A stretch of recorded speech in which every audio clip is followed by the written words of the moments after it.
ମୁଁ ଆସିଛି ଆଜି ନୂଆ ଭିଡ଼ିଓ ନେଇ। ଆଜି ଆମେ ବନେଇବା ଚିକେନ୍ କରି। ପ୍ରଥମେ କଡ଼େଇ ବସେଇଦେବା, ଗ୍ୟାସ୍ ଅନ୍ କରିଦେବା। ତାପରେ କିଛି ସୋରିଷ ତେଲ ନେଇଯିବା। ସୋରିଷ ତେଲକୁ ଟିକେ ଗରମ ହେବାକୁ ଛାଡ଼ିଦେବା। ତାପରେ 1 ଚାମଚ ଚିନି ନେଇଯିବା, ପକେଇଦେବା। ସେ ଟିକେ ଫୁଟି ଉପରକୁ ଏମିତି ଆସିଲେ ତାପରେ ଗୋଟା ମସଲା ପକେଇଦେବା। ଫୁଟଣ ପକେଇଦେବା, 2ଟା ତେଜପତ୍ର ପକେଇଦେବା। ତାପରେ କଞ୍ଚା ଲଙ୍କା, ପିଆଜ ପକେଇଦେବା।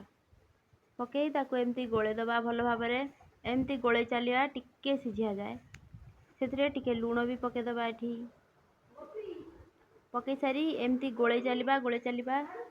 ତାପରେ କିଛି ସମୟ ପରେ କିଛି କଞ୍ଚା ଲଙ୍କା ପକେଇଦେବା। ପକେଇ ତାକୁ ଗୋଳେଇଦେବା ଭଲ ଭାବରେ। ଗୋଳେଇ ସାରିଲା ପରେ କିଛି ସମୟ ପରେ ପିଆଜ ଟିକେ ସିଝି ଆସିଲେ ସେଥିରେ ଅଦା ରସୁଣ ବଟା ବି ପକେଇଦେବା। ପକେଇ ତାକୁ ବାରମ୍ବାର ଗୋଳେଇବାକୁ ପଡ଼ିବ, ନହେଲେ ଅଦା ରସୁଣ ତଳେ ଲାଗିଯିବ। ତାକୁ ଭଲ ଭାବରେ ଗୋଳେଇ ଚାଲିବା। ଏହି ସମୟରେ ଗ୍ୟାସ୍ର ଫ୍ଲେମ୍ ଟିକେ ଲୋ କରିଦେବା। ଗୋଳେଇ ଚାଲିବା। ହେଇ ଦେଖନ୍ତୁ କିଛି ସମୟ ପରେ ଭଲ ଭାବରେ ଟିକେ ସିଝିଗଲାଣି। ତଥାପି ଟିକେ ଗୋଳେଇ ଚାଲିବା। ତେଲଟା ଟିକେ ଉପରକୁ ପଳେଇ ଆସିଲେ ସେଥିରେ ଆମେ ଗୋଳା ହେଇଥିବା ମାଂସ ପକେଇଦେବା। ମାଂସ ପକେଇ ତାକୁ ଧୀରେ ଧୀରେ ଗୋଳେଇ ଚାଲିବା। ଏହି ସମୟରେ ଟିକେ ଗ୍ୟାସ୍ର ଫ୍ଲେମ୍ ଲୋ ମିଡ଼ିୟମ୍ରେ ରଖିବା। ରଖି ତାକୁ ଏମିତି ଗୋଳେଇ ଚାଲିବା। ଗୋଳେଇ ସାରି କିଛି ସମୟ ପାଇଁ ତାକୁ ଘୋଡ଼େଇ ଦେବା। ଘୋଡ଼େଇ ପୁଣି ହେଇ ମୁଁ ବାହାରି କଲି। ପୁଣି ଧଣିଆ ପତ୍ର ଟିକେ କାଟି ସେଥିରେ ପକେଇ ପୁଣି ତାକୁ ଟିକେ ଭଲ ଭାବରେ ଏମିତି ଟିକେ ଗୋଳେଇ ଦେବା। ମୁଁ ପ୍ରଥମେ ମାଂସରେ ଲଙ୍କା ଗୁଣ୍ଡ, ଲୁଣ, ହଳଦୀ ଗୁଣ୍ଡ, ଧଣିଆ ଗୁଣ୍ଡ, ଜିରା ଗୁଣ୍ଡ, ଚିକେନ୍ ପାଉଡ଼ର, ଗରମ ମସଲା ଭଲ ଭାବରେ ପକେଇ ଗୋଳେଇ ରଖିଦେଇଥିଲି 10 ମିନିଟ୍ ପର୍ଯ୍ୟନ୍ତ। ତାପରେ ମୁଁ ମିଶାଇଲି। ଆପଣ ବି ସେୟା କରିଦେବେ। ଆଳୁ ତାପରେ 2ଟା କାଟି ମିଶାଇଦେବା। ଦେଖନ୍ତୁ ଟିକେ ସିଝିଗଲାଣି ମାଂସ। ସେଥିରେ ଆଳୁ ଭଲ ଭାବରେ ଏମିତି କାଟିକି ତା ମଝିରେ ସବୁ କଣା କରିଦେବା ଟିକେ। ତାପରେ ମିଶାଇଦେବା ଭଲ ଭାବରେ। ଏହି ସମୟରେ ଯେତେବେଳେ ଗୋଳେଇବେ ସେତେବେଳେ ଗ୍ୟାସ୍ର ଫ୍ଲେମ୍କୁ ମିଡ଼ିୟମ୍ ହାଇ ରଖିବେ। ଯେତେବେଳେ ତାକୁ ଘୋଡ଼େଇ ଦେବେ ପୁରା ଲୋ କରିଦେବେ ଗ୍ୟାସ୍ର ଫ୍ଲେମ୍। ଏବେ ହେଇ ଟିକେ ସିଝିଲାଣି। ସେହି ସମୟରେ ଆଳୁଟା ପକା ହେଲା।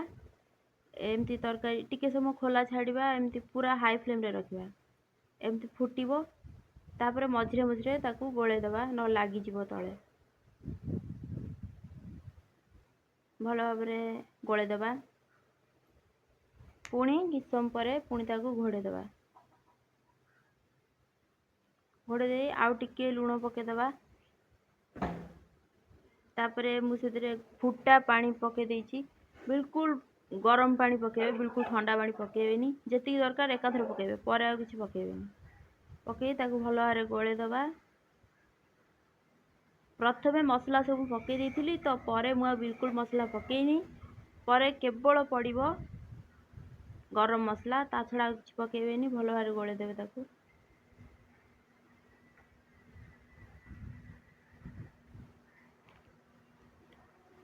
ଏବେ ଗରମ ମସଲା ଟିକେ ପକେଇଦେବା।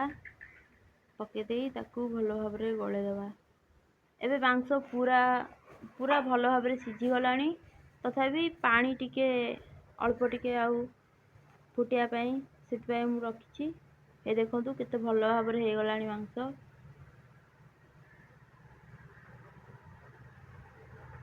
ଆଳୁ ମାଂସ ସବୁ ସିଝି ଯାଇଛି। ଏବେ ଆମେ ଆଉ କିଛି ଧଣିଆ ପତ୍ର ତା ଉପରେ ଛିଞ୍ଚିଦେବା। ତାପରେ ଲାଷ୍ଟକୁ ହେଇ ଆସିବ। ତାପରେ ଆମେ 2ଟା ଟମାଟୋ କାଟି ପକେଇଦେବା।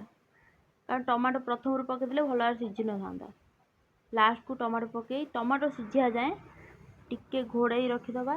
ପୁଣି ତରକାରୀ ହେଇଗଲା ପରେ ରୁଟି, ଡାଲି, ତରକାରୀ, ପିଆଜ ଲଙ୍କା ଭର୍ତ୍ତା ସହିତ ଏନ୍ଜୟ।